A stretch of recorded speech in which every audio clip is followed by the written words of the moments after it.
Morning, good evening, good afternoon. Whatever time it is, hope you're doing well. You're here with email, and today we're doing a little bit different of the executive orders. Instead of us going through the whole thing, I'm just going to tell y'all and just let y'all know that all of the animations for up until Trump 2018 has been completed outside of FDR. FDR is like the Mount Rushmore.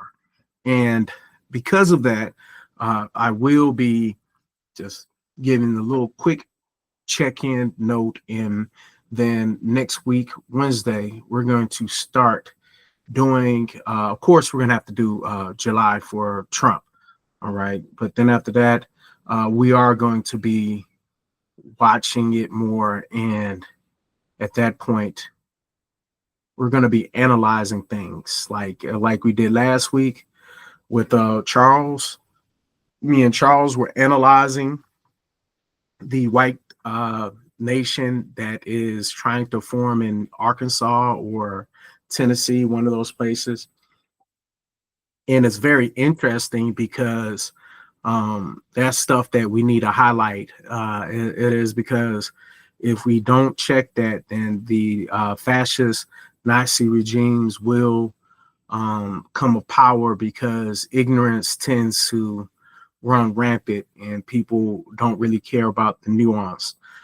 When the thing that attracts people, it seems, is the extremes. Is either it's going to be extremely bad or extremely good. Nothing in between is going to get too much attention. But at the same time, there are people who really want to know and to make a difference of where we're at. Oftentimes I'm asked, why do I care? Because I want to leave this earth better than what I came in with, as far as making the people who are in my life feel better about themselves and to actually be better. So I'm not trying to give falsehoods. I am kind of a in the middle type. I'd rather not tell you all of the positives without mentioning some of the negatives. It's not a fairy tale. I'm also very fair and partial with my thought process. Kind of like when I spotlighted Candace Owens and the fact that she only had her cousin in her baby shower.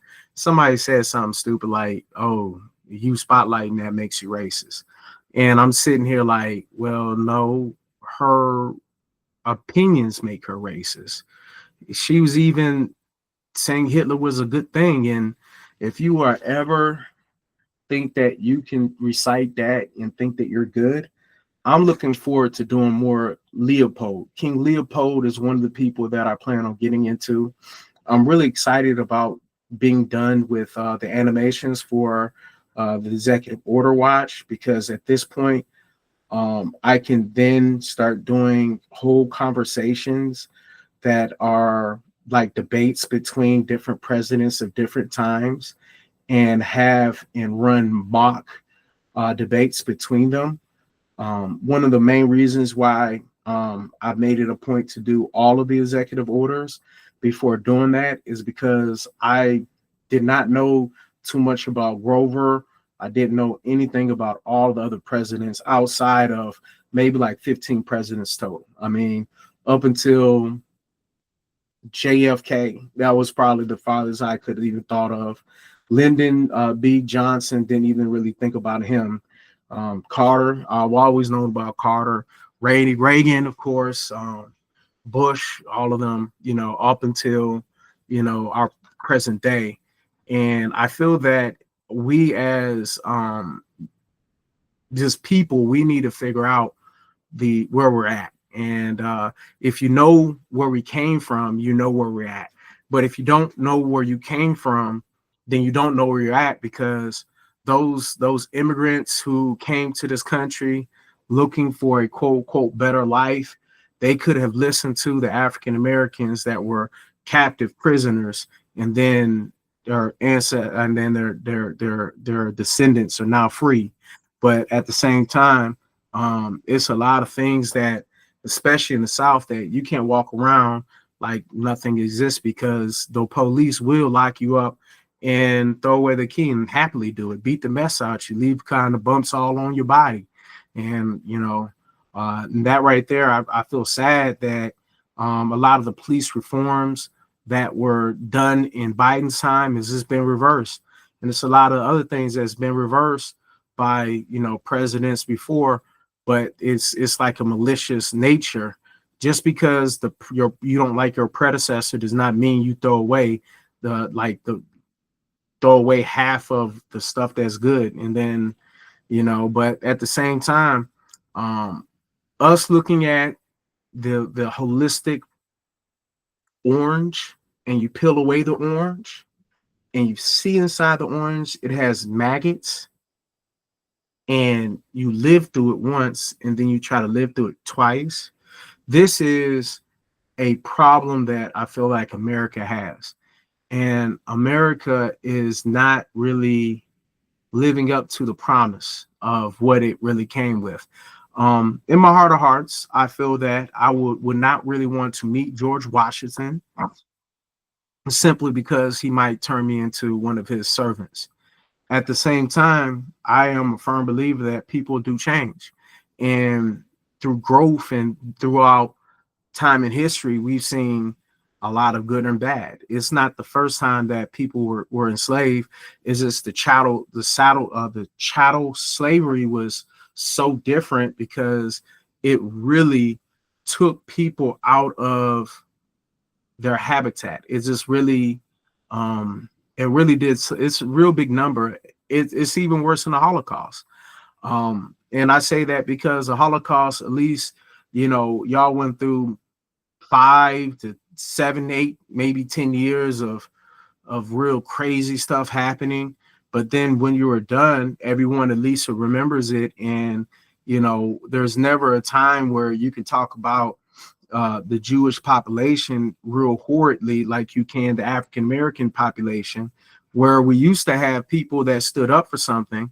And it seems like now it's like, because of the programming, because people are so quick to want to scapegoat and make it seem like we are the evil ones, like we're up to no good. And then a lot of times we feed into it. And I can't get mad when I see my brothers and sisters acting like, fools and hooligans and not really taking pride in ourselves like we did in the 70s and 60s and 50s, where, it's like the Sunday's best was something that they were going to a job they wasn't getting paid great. And we had pride about that. Or just, it's just like when I listen to people like Malcolm X talk about simple things like him not being able to get the uplifting responses that a little white girl would get about becoming a teacher, and it's almost like they just wanted him to be a worker with hands. And regardless on how well intended the teacher was that gave him the advice of he could become a carpenter or something like that, it's still kind of saying that you're not good enough to do anything that's going to make you somebody.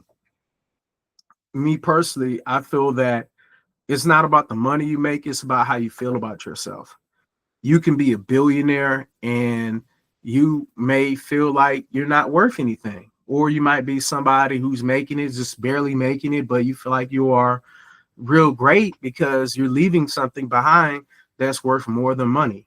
So I'm saying that the purpose of us evaluating the executive orders, eventually we're going to be doing shows and things like who are the most accepting presidents. That is something that, if you look at in history, is something where when you have a president that really was accepting, they got assassinated, they got blackballed, they try to impeach him, they try to do all kind of mean stuff to him. A bunch of them got assassinated.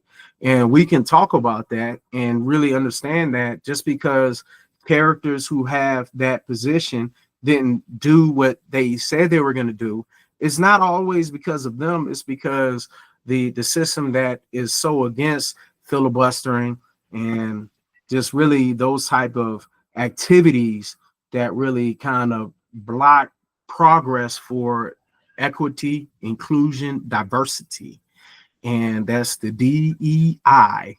And when you think about people who want to glorify, uh, I should say, like white power, and just the people with the white hoods, um, people like Cory Booker, who stood up longer than the that one person, the name we really don't even care about mentioning, whoever that guy that desired to stop progress, and he basically had the longest speech on the Senate floor, and Cory Booker made it a point to beat that. Well, at first he didn't think about it, but then he thought about it. And with him, he actually was reciting things like the dictionary and like silly stuff just to block time. And a lot of things that are happening right now is done at the dead of night. Why is it that Epstein files so serious that they have to go into a whole summer that they're taking off? Like they took like 2 weeks off or whatever and say we're out for the summer, as opposed to actually doing the people's work and business. What they're doing is they want to do everything at the dead of night, so that way you don't see it happening. All you do is hear about it the next day, as opposed to being outside and with the pics talking about some, let me look at you in your eyes, you did this. And we really need to keep those people accountable on who did what. I'm gonna tell you, when it comes down to it, I'm not really surprised. And after evaluating and looking at the history of our presidents, I realized that we're spoiled. As far as if you're 40 and under, you're spoiled. And I say that because you really didn't live through, or you're not even old enough to remember what Ronald Reagan did. All you know is what you've seen. And it's been a long time since had someone as bad as Ronald Reagan, but we have him now. Bush, I mean, he's a war machine. As far as he loved the concept of war, maybe both of them did. I don't know. It's just when you're like 10 years of age, you're not really caring about what the president does. And that's the Bush Senior. As far as Bush Jr., I mean, him going to war, that's more of it's evil in nature to make money off blood, but that's something that's been done since the beginning of time. Eventually, somebody's going to invade America, and America might self-implode. Honestly, I don't even think someone's going to invade America. I think we've already been invaded, and that happened in January 6th, where it's more of a civil unrest that's going to be our demise. Because when we're acting like this and we're fighting each other and we're not seeing eye to eye, it leaves our adversaries a room to be able to come for us. And this is serious because brotherhood is where it's at. And it's hard to really break something that's united. America's done plenty of smear campaigns to really undermine other people's country, like Haiti. Haiti is one of the biggest case studies that we can really evaluate and see that a lot of what we think that our country does good, no, we don't always do good. And especially when you have people like Trump that was actually able to win. Because Trump has won, that just lets me know that if you are a woman, you shouldn't try to run for president.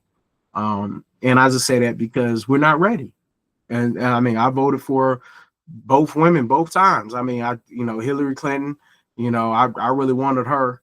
And then Harris, Harris had some good points, and I felt that regardless on her history in California being the prosecutor. I mean, I didn't like everything that she did, but at least she had some experience, and I knew she wasn't going to purposely destroy people's lives. And I knew that Trump would. Why? Because Trump did it last time. He came out with the Trump meme coin. As soon as he got down, as soon as he was like, yeah, man, that was a straight up corruption. Like, you're not supposed to profit off of the position as president. Then you hear other world leaders talk about how he uses that position not as a person trying to enhance everyone else's life, but as a person who is just about himself. And when I hear people talk about their own position, I understand why it happened. And my biggest fear is that we're not going to understand all of the rescinded orders that he has done that has taken away from Obama's and Biden's, especially Biden's, like, legacy. I mean, the only thing that I have to say is I feel that Obama needs to hide, because right now the president is probably trying to hit him for treason and try to find reasons to eliminate another former president. Why? Because he wants to run 3 times. They're kind of like mumbling it and saying a little bit kind of jokingly, but they really do want him in again if they can. And I really feel that right now Obama needs to be in hiding. And I just say that because if he is walking around, that he has a mark on him, and it's a mark because Donald Trump has no low. He has no low, and anybody who knows what power does to people corrupts you. And right now he's going over a power trip talking about this immunity that they came up with a few years ago. All of a sudden, the president is above the law. That right there, there's been too many other presidents say, not even I am above the law. And now we got one that's saying, hold on, time out. Yeah, I'm above the law. Go ahead, put it in right. And right now we got justices that were put in by him that owe him. And because they owe him, a lot of them are capitulating and allowing him to have whatever he wants. He's threatening colleges, and he's going beyond by taking away police reforms that Biden had. And that's one of the biggest things that people not really catching on to. There's a lot of policies and then just groups, nonprofits that have been dismantled, a lot of things, agencies that's been taken out, and we're seeing it on a regular basis. The thing that makes me sad is the fact that I know that as mad as Texas is, Texas still will put Trump in. I don't recall one year that they ever was blue. I don't recall it, but I mean, I guess we could try to figure that out, but that's not right now. We're not going to try to figure it out at this moment, but that is something that eventually we can. So I am almost done with all of the executive orders, which has now been done with animation. This should be completed by the end of this weekend, that all of them should be on the way, bare minimum. And this is with a few commercials for the Bomb Digital Media, because right now we're looking to help businesses out to be more successful. That's one of the biggest things we're trying to do. And because we're trying to do that, that's the reason why I'm sprinkling them in here and there, because right now there's not a lot of people watching this. But what tends to happen is I'm doing it like a collection. I'm not doing things that I feel that I have to continually do. I mean, for travel lovers, I know that if I really, really wanted to be successful, I'll just keep traveling and get higher tech and then do this and that. But that's not something that I feel that is going to be conducive to us as far as the humankind. If Harris was in, I probably will be going hard in the paint for travel lovers. I'll still be doing for true car lovers. I will be doing more of that. And the reason why I'll be doing that was because that's what I really want to do. But I can't be comfortable on a plane after I know that stupid is running everything, where the FAA is not where it should be. Those are things that keep me up at night, where I'm just over here scared, like for just like, I feel that when it comes down to it, I'd rather drive to Vegas. I don't want to fly. I'd rather take my little sweet little time and drive to Vegas. And if I never see Vegas again, it is what it is. I would love to see it, but at the same time, you know, a man has to stand on something. And, you know, we need to really understand what's going on and get ready. And I'm not talking about one of those, let's go ahead and just get the pitchforks and act like, you know, hooligans. I'm not talking about that. Because there's going to be an end of Trump. But there's not going to be someone else for a while that's going to command so much ignorance and so much power at the same time. And I feel that there are going to be a lot of people to take advantage and mimic this and use it as a blueprint. The sad thing is, even if, let's say, Obama has a third term, it's not going to do no good. Because after a while, it's going to be, because like, it's easier to mess something up than to make it good. And then the House, the Senate, all them people are going to be against them. You know, that's what happened last time. Mitch Romney, or Mitch, whatever his name is. What is it? McClellan. Yeah, Mitch McClellan, I believe. Well, that. Long story short, the Republicans put a whole campaign against him his first term and the second term, and that guy right now is feeling bad and sick and is now going against Trump. But his legacy is Trump. And it seems like whenever we get someone who really wants to make a difference and change for the little guy, we get people who want to stop student loan forgiveness. Like, we got bailouts. We have whole bailouts for companies that's messed up. And you over here tripping on $15,000. Whole bailouts when it comes down to it. And that trickle down, that theory of trickle down economics, that does not work. Because what happens is, let's say that you give it to the companies. All the company's going to do is give it to the CEOs and all the other people who are top of the game. They're not going to be looking out for the workers. I mean, there's so many people that say, you know, AI is the way, but once you get AI and AI does this, AI does that, it's going to take off 75% of the workforce. And we're going to have 75% of the workforce looking for a way to make money, and we'll have 25% of the people working. And we're going to wonder why things are not great. One reason why the economy is so bad is because right now we have two people households that must make money versus one.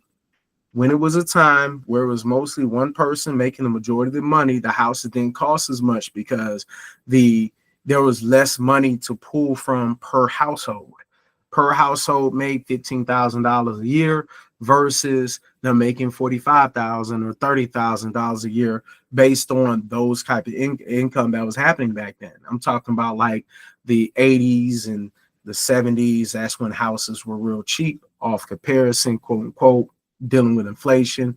And it seems like the wages started getting stagnant, but the cost to be the boss increased dramatically.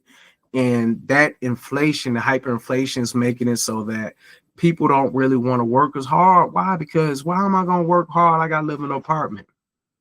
Why I want to do this if, you know, I used to be able to go to the grocery store. My $100 really was like, yeah, man, I can eat. Now the $100 is like, man, it's only 3 bags. That's crazy. That's all I can say, you know. And it's a shame when you look at those commercials and you see the little balloons with the coffee and, you know, all that. One thing I have to say, if you manage the way you control your dollar, you can make it do more. If you don't manage the way your dollar moves, then your dollar will go to least resistance. So it's always good to kind of plan and plot what you do with your money and go from there and invest in what you feel like you really want to do with yourself, invest in yourself. Sometimes investing in yourself means that you don't move as much. Sometimes investing in yourself means that you move a lot. And your house is the biggest expense that you're going to get. So as soon as you're able to, if you're young, or if let's say you're not young and you still have someone who loves you, if I was you, I would stay around people and rent one of their rooms, then get to the point where you can have enough money for a down payment on something, because cost is always going to rise. It's going to keep rising.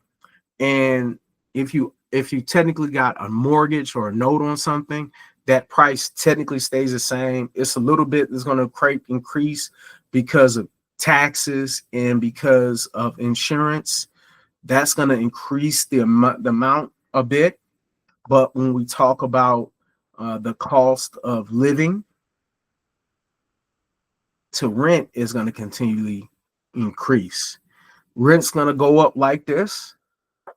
But if you were to buy your house, it's going to be a slow increase. It's going to be very slow increase versus if you're renting, where one year you're like, because I remember when I was in leaving, when I got done with college, like around 2007, 2008, and I'm looking at, I was supposed to get out 2006, but moving on.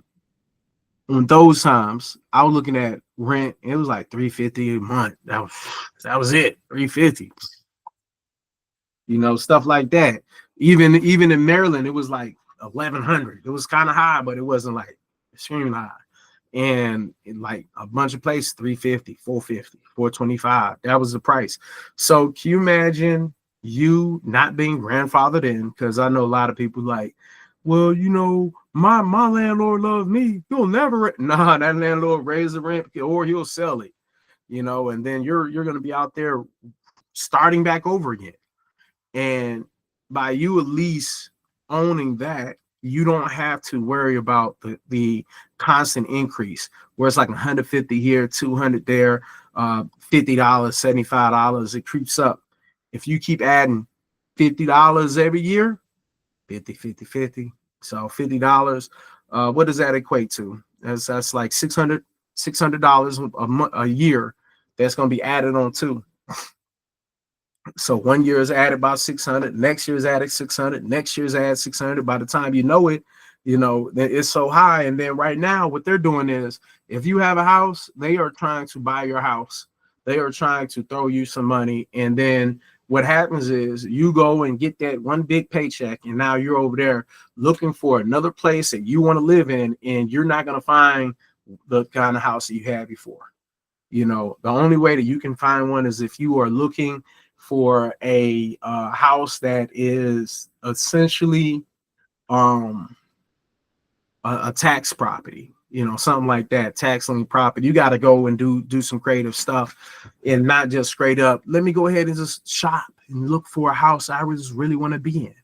That's not going to be the feeling. You're going to have to do some creative searching.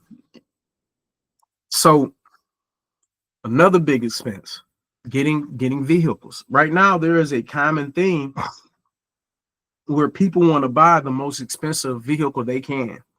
And after they buy their vehicle, what tends to happen is, right now I know some people paying $800 a month for a vehicle, which is crazy.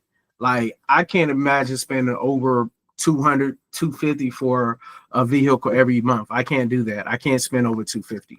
I mean, I'm not like, insurance is insurance, but I'm not spending over $250 for a vehicle. I'm not doing it. It makes no sense. By the time you're done paying for it, it's not going to be worth that. So why in the world would I spend $800 or a month for something, and then by the time I'm ready to sell it, it's not going to be worth half that? That sounds like a stupid investment. One thing where I know that I messed up is I've kept, like with vehicles, you keep it too long, you lose the value. And then after a while, the utility of the value, then you're over here looking at utility versus the value of the vehicle. Utility, value. And you're like, if I sell it, they're gonna give me crumbs.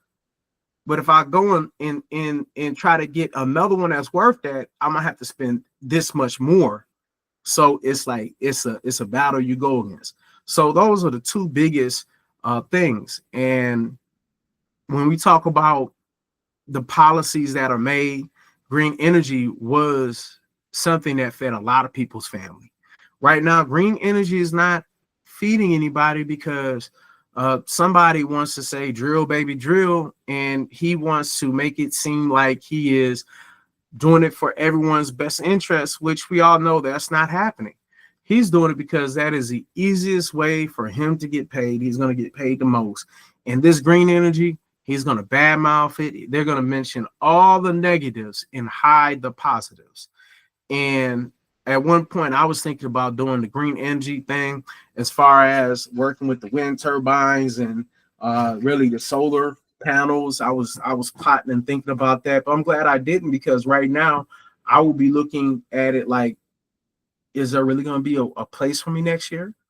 So right now it's a lot of contracts where the people are saying, hey, we're going to make all this money. Man, we got money to the 2.5 years from now. So you working with us, and now all of a sudden they're getting the conversation talking about some, yeah, man, we don't even know if we're going to have to make half the people disappear by the end of July.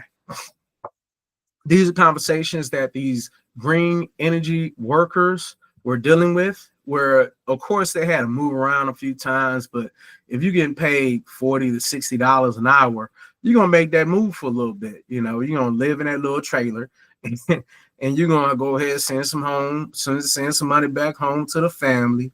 And I'm talking about, you ain't got to be old to do it. They had people fresh out of high school making $60,000+ with green energy. Right now, those people, because they chose to do something that really benefited the world.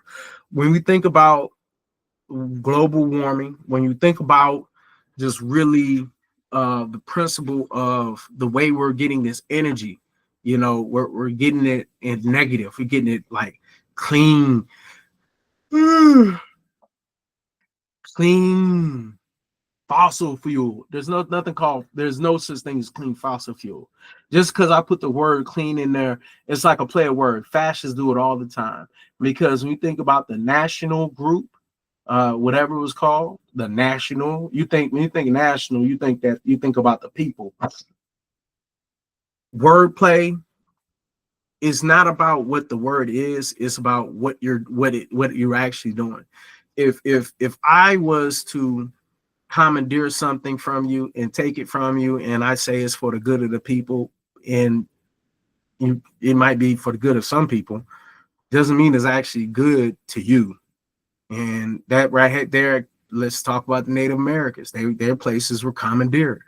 And right now, the Native Americans, they be over here, like, instead of us talking about the real stuff like Gaza, and then we're not talking about how Russia is doing what they do to Ukraine.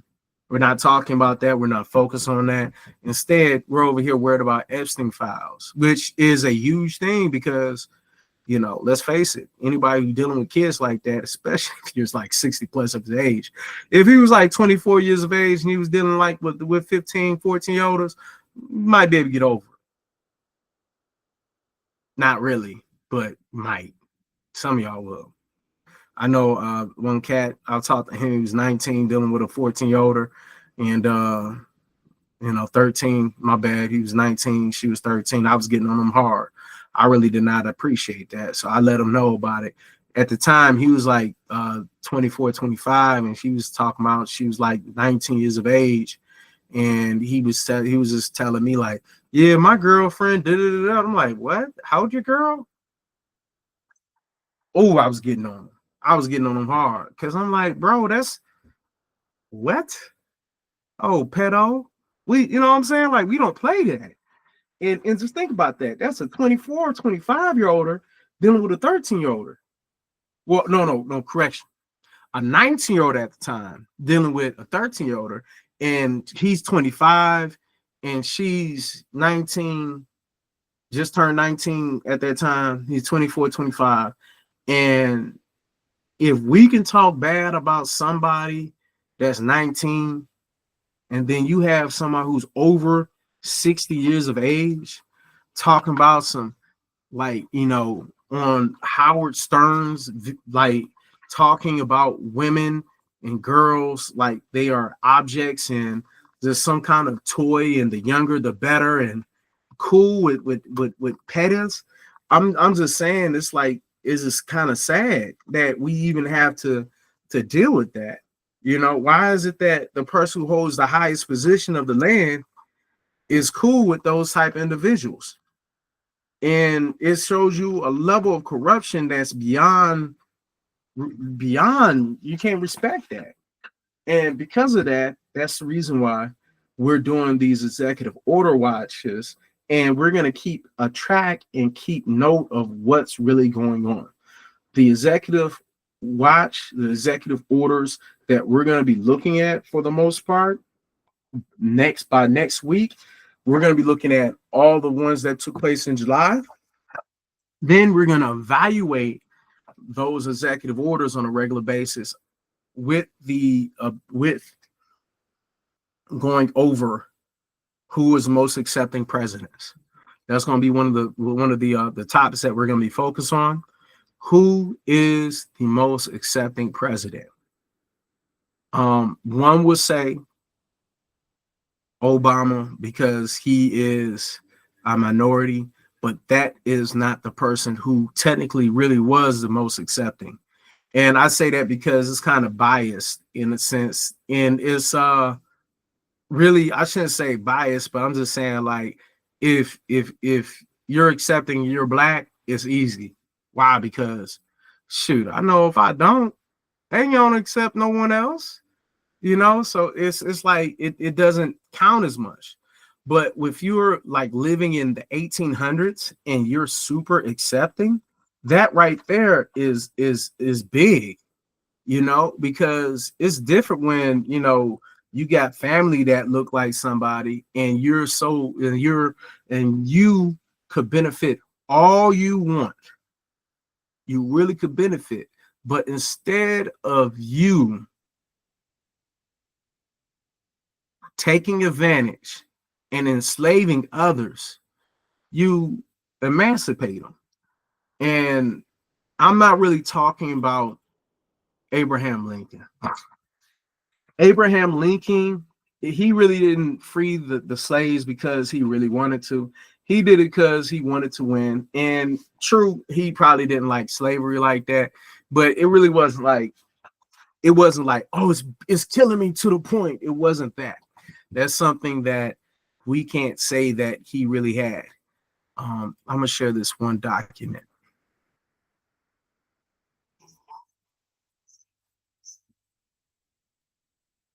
All right. So this is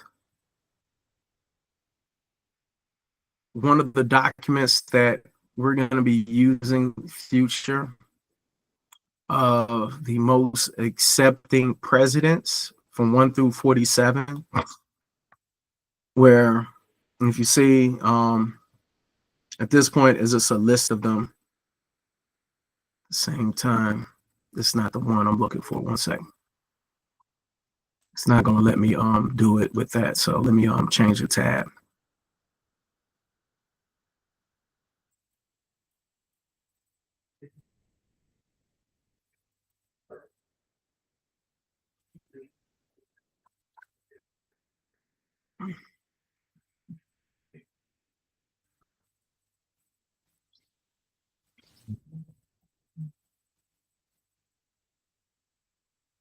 But yeah, while that's going,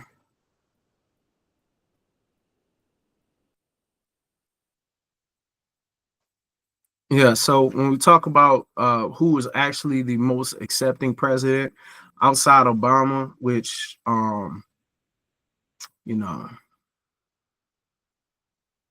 let's look at it.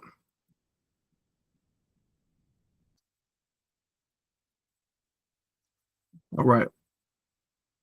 So James Garfield was actually the most accepting president. And the only real reason why we did not see him an action was because he was killed before he was able to actually make a difference. He didn't spend that long in the White House because he died that year, but he was in 1800s, and out of the score of policies, hiring practices, then we had alliances as well as statements. He had a 7% rating, meaning that he was very accepting. And when we look at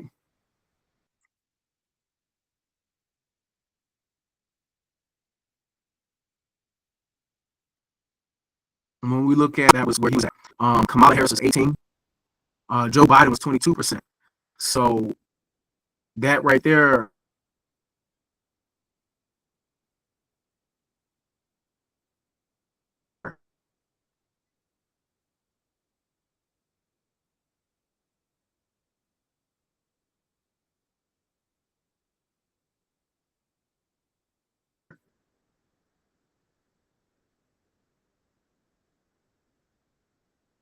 is going in a positive manner for Obama and Joe. But then you do notice I put Kamala Harris in there, and she was technically 3 at the same time. She really wasn't a president. I still feel like she's honorary because we need to see the starch difference of where the people voted for and how it was. When we look at number 7, it was Benjamin Harrison, who scored a 42%. Then we had Lyndon B. Johnson, who had 42%. Then we had JFK, who had 44%. And then we had Warren G. Harding, who had 50%. And from there, everyone else is over 50%. So it's only 10 presidents in our history that was under 50%. And well, I should say yeah, who was over 50%. Or should say who was at 50 or lower than 50 is only 10 presidents that we could say that was accepting. Everyone else was not that accepting.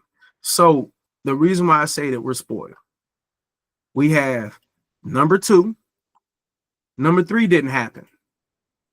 All right, but it should have. Then we had number 4, and in my lifetime, well, close to it, almost lived around Jimmy Carter time. I'm a few years shy of Jimmy Carter, but he was also some of the stuff that he did. If he was in effect, student loans would be a lot more easier to deal with. Then when you look at it, JFK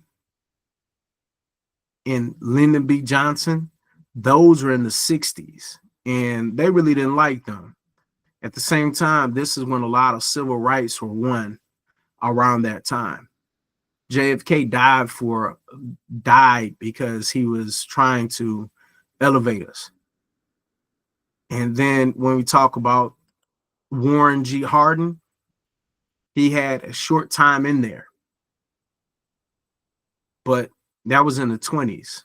So him being in the 20s, that has nothing to do with us as far as us seeing.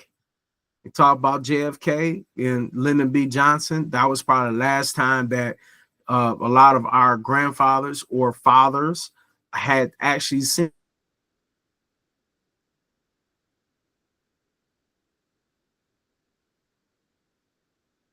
somebody who really cared about black people and other people was not white. But at the same time, that's been in the early 2000s, 2009, 2017, we've been spoiled.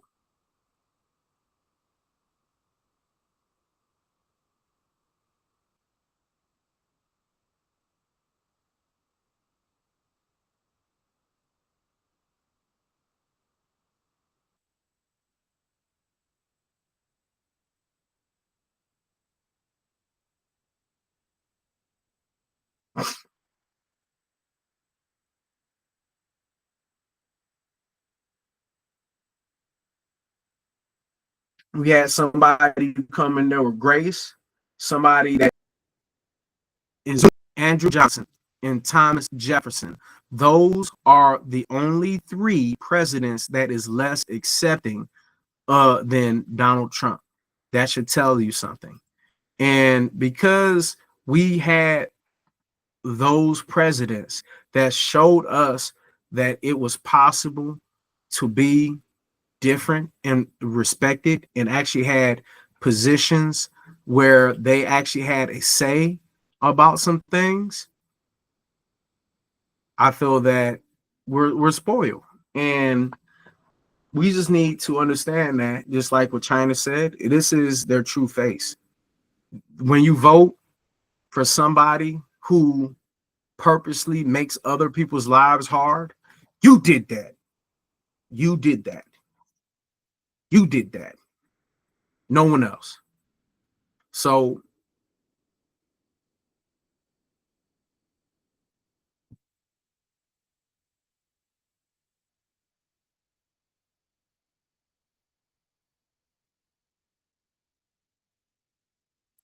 yeah, and I don't want to hear people say that they voted for this. I didn't vote for that. Don't say that. This man has not lied. This man has not told any stories that we could not go back and see that he was telling something different. When you talk about the people who were in the green business with green energy, and then all of a sudden they voted for him thinking that they were going to keep their green jobs, can't feel sorry for you. Farmers can't feel sorry for you.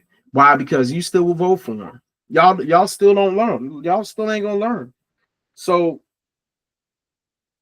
if y'all ain't gonna learn, and everyone and their mother tries to tell you, hey, don't do that, man, and you do it anyway, I mean, you cruising for a bruising. You know what I'm saying? You cruising for a bruising. It ain't no one's job to take you out that fire. You did that. But yeah, alas, we come to the very end. Next week we're gonna be doing Donald Trump's July 2025, going over that. After that, we are going to be sprinkling a few of the animations throughout, and we're going to be doing more things kind of like this, but less like this. We're going to be doing more video reviews and paying attention to the topics of the week. So with that being said, for democracy, we live for democracy, we fight for democracy, we die for.